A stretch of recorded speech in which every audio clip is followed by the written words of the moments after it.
क्या आपने कभी किसी इंसान की कीमत सोने के सिक्कों में तोली है? क्या कभी सोचा है कि जिस घर की छत से बारिश का पानी टपकता हो, उस घर की बेटी जब विदा होकर आती है तो अपने साथ क्या लेकर आती है?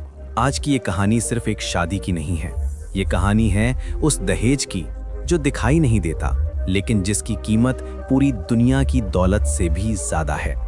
ये कहानी आपकी सोच, आपकी रूह और आपके दिल को झकझोर कर रख देगी। तो अपनी कुर्सी की पेटी बांध लीजिए, क्योंकि अगले कुछ मिनटों में आपकी आंखों से जो आंसू गिरेंगे वो इस कहानी की सच्चाई बयां करेंगे। शहर की वो शाम बहुत भारी थी। हवा में एक अजीब सी खामोशी थी, जैसे कोई तूफान आने से पहले सन्नाटा छा जाता है। राघव के घर में भी कुछ ऐसा ही माहौल था। राघव शहर का एक सफल बिजनेसमैन, जिसके घर के आगे गाड़ियों की लाइन लगी रहती थी। उसके माता पिता मिस्टर और मिसेस खन्ना अपनी इकलौती औलाद के लिए एक ऐसी बहू तलाश रहे थे जो उनके रुतबे, उनके स्टेटस और उनके बैंक बैलेंस से मेल खाती हो। ड्राइंग रूम में सोफे पर बैठे मिस्टर खन्ना बार बार घड़ी देख रहे थे। तभी दरवाजे पर एक हल्की सी दस्तक हुई। दरवाजा खुला और वहां खड़े थे दीनानाथ जी। कपड़े साधारण, धोती थोड़ी पुरानी और हाथों में एक मिठाई का डिब्बा जो शायद उन्होंने अपनी महीने भर की बचत से खरीदा था। उनके पीछे खड़ी थी सुमन, सर झुकाए, आंखों में एक अजीब सा डर और चेहरे पर वो मासूमियत जो अब शहरों में कम ही मिलती है।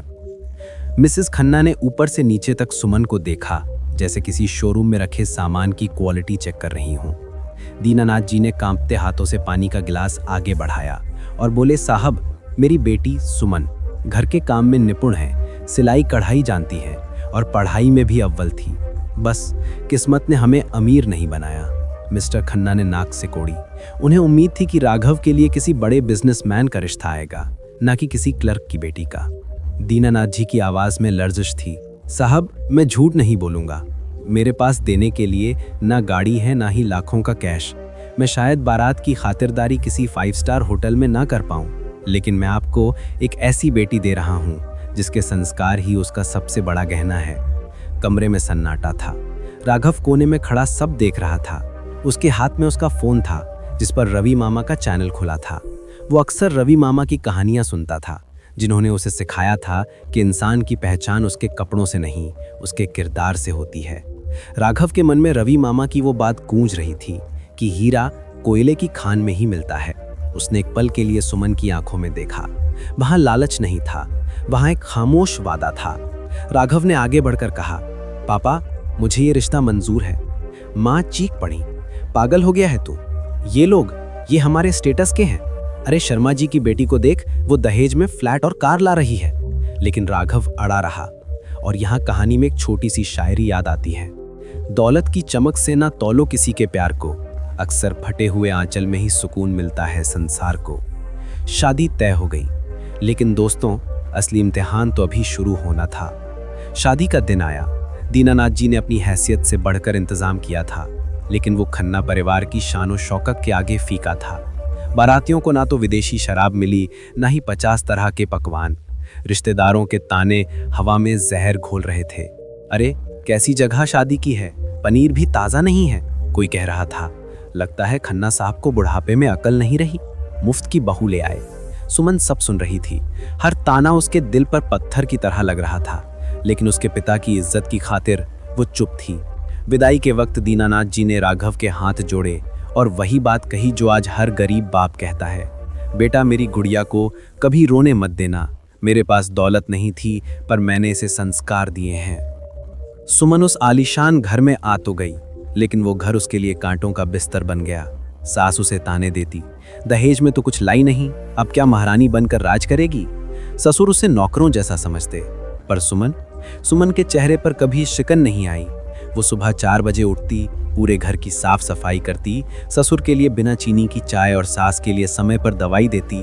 वो अपमान का घूंट पीकर भी मुस्कुराती रहती। राघव अपने काम में व्यस्त हो गया था। उसे लगा था कि समय के साथ सब ठीक हो जाएगा, लेकिन वो गलत था। घर की दीवारों में एक दरार थी जो दिखाई नहीं दे रही थी, पर बढ़ रही थी। दोस्तों, अगर आप भी इस कहानी में खुद को महसूस कर रहे हैं, अगर आपको लगता है कि रिश्तों की कीमत पैसों से नहीं होती, तो अभी के अभी रवि मामा चैनल को सब्सक्राइब कर लें, क्योंकि हम यहाँ सिर्फ कहानियाँ नहीं, जज्बात बांटते हैं। बिल्कुल वैसे ही जैसे सुमन अपनी खामोशी से प्यार बांट रही थी। वक्त बीतता गया, 1 साल, 2 साल, सब कुछ सामान्य लग रहा था। लेकिन तभी जिंदगी ने एक ऐसा यू टर्न लिया जिसने खन्ना परिवार की नींव हिला दी। वो रात तूफानी थी। राघव के ऑफिस से फोन आया, फैक्ट्री में आग लग गई थी। करोड़ों का माल, मशीनरी सब जलकर खाक हो गया। इंश्योरेंस के पेपर्स में कुछ गड़बड़ी थी, क्लेम रिजेक्ट हो गया। और मुसीबतों का पहाड़ यहीं नहीं रुका। इस सदमे से मिस्टर खन्ना को मेजर हार्ट अटैक आया। अस्पताल के आईसीयू के बाहर खन्ना परिवार खड़ा था। बैंक बैलेंस 0 हो चुका था। कर्जदारों ने घर के बाहर लाइन लगा दी थी। वो रिश्तेदार, वो शर्मा जी जिनकी बेटी की मिसाल दी जाती थी, वो सब गायब हो गए। कोई फोन नहीं उठा रहा था। राघव टूट चुका था। उसे डॉक्टर ने कहा ऑपरेशन के लिए 10 लाख रुपए चाहिए, और वो भी अगले 24 घंटों में, वरना हम उन्हें नहीं बचा पाएंगे। राघव जमीन पर बैठ गया। कहां से लाएगा वो इतने पैसे? सब कुछ तो बिक चुका था। तभी उसके कंधे पर एक हाथ आया। उसने मुड़कर देखा। वो सुमन थी। उसकी साड़ी पुरानी थी, आंखों में थकान थी, लेकिन हौसला चट्टान जैसा था। उसने अपनी पोटली खोली। उसमें उसकी माँ की दी हुई आखिरी निशानी, एक सोने की चेन और शादी में चढ़ी हुई उसकी अपनी बालियां थी।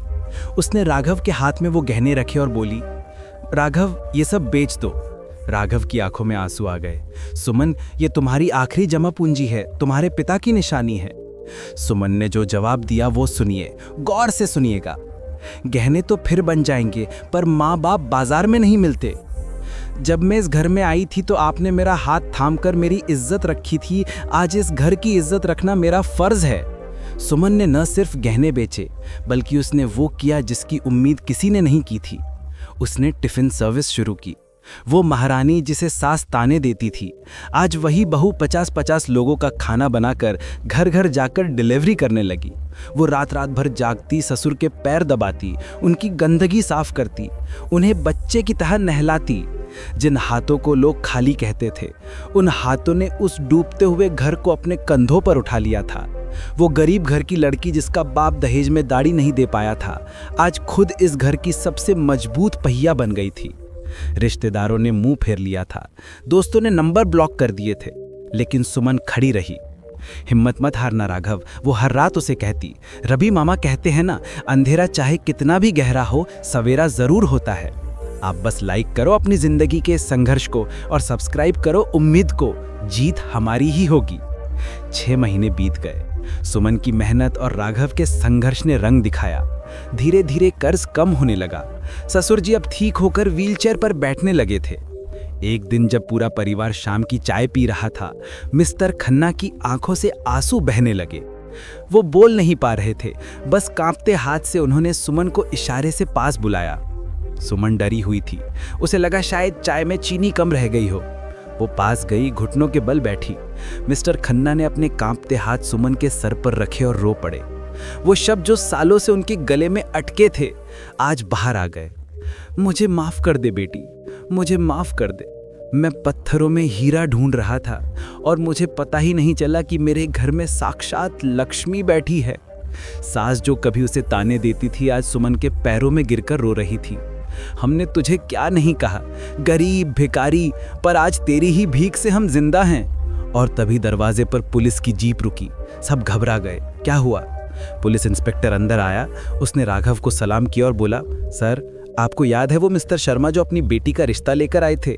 वो पूरा परिवार फ्रॉड निकला। उन्होंने दहेज के नाम पर नकली प्रॉपर्टी पेपर्स देकर 3 परिवारों को लूट लिया और अब जेल में हैं। आप लकी हैं सर, बहुत लकी हैं कि आप उस जाल में नहीं फंसे। ये वो ट्विस्ट था जिसने सबकी आंखें खोल दी। वो अमीर रिश्ता, वो बड़ा दहेज, वो सब एक छलावा था। अगर उस दिन राघव ने सुमन का हाथ ना थामा होता तो आज ये परिवार सड़क पर होता या शायद जेल में। राघव ने सुमन को देखा। उसकी सादगी में आज उसे दुनिया की सबसे बड़ी खूबसूरती दिखाई दे रही थी। उसने महसूस किया कि शादी करना हो मेरे दोस्तों तो गरीब घर की लड़की से शादी करना। मैं मानता हूं उनके घर वाले थोड़ा दहेज कम देंगे, उसका बाप दहेज कम देगा, थोड़ी खातिरदारी कम करेगा, लेकिन बेटी ऐसी देगा ना जो तुम्हारे माँ बाप को भगवान से बढ़कर मानेगी, भगवान से बढ़कर सेवा करेगी। समझे मेरे दोस्तों? उस दिन उस घर में दौलत नहीं थी, लेकिन वो घर दुनिया का सबसे अमीर घर बन गया था। क्योंकि वहाँ एक ऐसी बहू थी जिसने रिश्तों को सोने से नहीं, अपने खून पसीने और प्यार से सींचा था। दोस्तों, आज की कहानी हमें क्या सिखाती है? हम अक्सर चमक दमक के पीछे भागते हैं। हम इंसानों को नहीं, उनके बैंक बैलेंस को ब्याहते हैं। लेकिन याद रखिए, जब वक्त की मार पड़ती है तो बैंक का लॉकर नहीं खुलता, इंसान का दिल काम आता है। एक गरीब घर की बेटी को शायद दुनियादारी की समझ कम हो, उसके पास ब्रांडेड कपड़े ना हो, लेकिन उसके पास वो संस्कार होते हैं जो उसे किसी भी परिस्थिति में टूटने नहीं देते।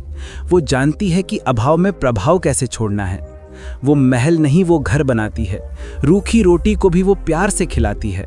मत मांगो उससे सोने की ईंटें, वो तो अपने आंसुओं से भी रिश्तों को सजाती है। इस कहानी का अंत एक सवाल के साथ छोड़कर जा रहा हूँ। क्या आज भी 21वीं सदी में हम शादी करते वक्त लड़की के गुण देखते हैं या उसके पिता की जेब? अपनी राय कमेंट में ज़रूर लिखिएगा। क्या आपके आसपास भी कोई ऐसी सुमन है जिसने अपने त्याग से किसी घर को स्वर्ग बनाया है? हमें बताइए। और अगर इस कहानी ने आपके दिल के किसी कोने को छुआ है, अगर आपकी आंखों में भी थोड़ी सी नमी आई है, तो इस वीडियो को सिर्फ देखिए मत, इसे महसूस कीजिए। रवि मामा चैनल को अभी सब्सक्राइब करें, घंटी वाला बटन दबाएं ताकि ऐसे ही दिल को छू लेने वाली कहानियां आप तक सबसे पहले पहुंचे।